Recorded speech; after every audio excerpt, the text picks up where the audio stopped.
Iran ইতিমধ্যে Russia এবং চীনের সাথে সম্পর্ক জোরদার করছে, সামরিক সম্পর্ক। রাশিয়া প্রকাশ্যে বলেছে যে কোনো পরিস্থিতিতে রাশিয়া ইরানের পাশে থাকবে। এই বার্তাটা খুব কঠিন বার্তা। ইরান বসে নেই।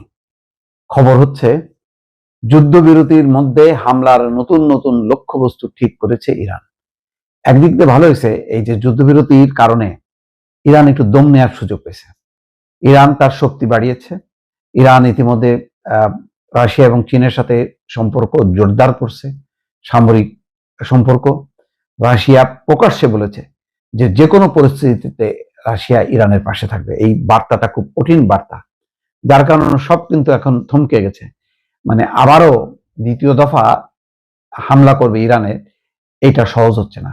সম্ভবত এইসব পরিস্থিতির কারণেই নেতানিয়াহু ছুটে গেছে যুক্তরাষ্ট্রে। তো কেন গেছে? ওই যে একটা অচল অবস্থা, কি করবে এই পরিস্থিতিতে। সুতরাং এখন আমেরিকার পাশাপাশি ইসরায়েলও কিন্তু মহা সংকটের মধ্যে পড়ছে।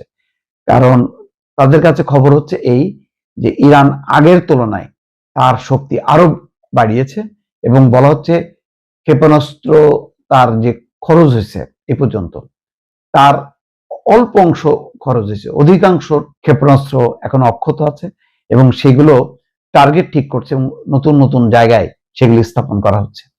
ইরানের সেনাবাহিনীর মুখপাত্র ব্রিগেডিয়ার জেনারেল মোহাম্মদ আকরামিনিয়া বলেছেন, যুক্তরাষ্ট্র এবং ইসরায়েলের আগ্রাসন বন্ধ থাকার সময়কালে ইরানের সামরিক বাহিনী তাদের লক্ষ্যবস্তুর তথ্য ভান্ডার হালনাগাদ এবং পুরোপুরি সমৃদ্ধ করেছে।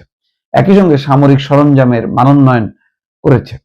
ইরান পূর্ব সামরিক প্রস্তুতির মধ্যে অবস্থায় জানিয়েছে যে মঙ্গলবার এক টেলিভিশন অনুষ্ঠানে সেনাবাহিনীর মুখপাত্র বলেছে, সেনাবাহিনী এই যুদ্ধকে শেষ বলে মনে করছে না। সুতরাং তারা কিন্তু পূর্ণ প্রস্তুতি নিয়েছে এবং এই যুদ্ধবিরতির মধ্যে তাদের এই প্রস্তুতিটা ভালোভাবে সম্পন্ন হয়েছে, যার বহিঃপ্রকাশ কিন্তু দেখাও গেছে। তেহরানে বিশাল ক্ষেপণাস্ত্রের শোডাউন তারা দেখিয়েছে এবং হাজার হাজার ইরানি করতালি দিয়ে, স্লোগান দিয়ে এই যুদ্ধে ইরানের সেনাবাহিনীর সঙ্গে তাদের একাত্মতা প্রকাশ করেছে। ব্রিগেডিয়ার আকরামিনিয়া বলেন, যুদ্ধ শুরুর পর থেকে যখনই লড়াই থেমেছে এবং যুদ্ধবিরতি কার্যকর হয়েছে, তখনই শত্রুপক্ষের ওপর অনাস্থার কারণে সেনাবাহিনী তাদের লক্ষ্যগুলো হালনাগাদ করা, লক্ষ্যবস্তুর তালিকা সম্পূর্ণ করা, প্রশিক্ষণ অব্যাহত রাখা এবং যুদ্ধকালীন অভিজ্ঞতা কাজে লাগানোর প্রক্রিয়া চালিয়ে গেছে। এই সেনা কর্মকর্তা বলেন, সেনাবাহিনী তাদের সামরিক সরঞ্জাম উৎপাদন, মানোন্নয়ন উভয়ের কাজ করেছে এবং ইরানের জন্য পরিস্থিতি মূলত এখন যুদ্ধকালীন অবস্থার মতোই আছে।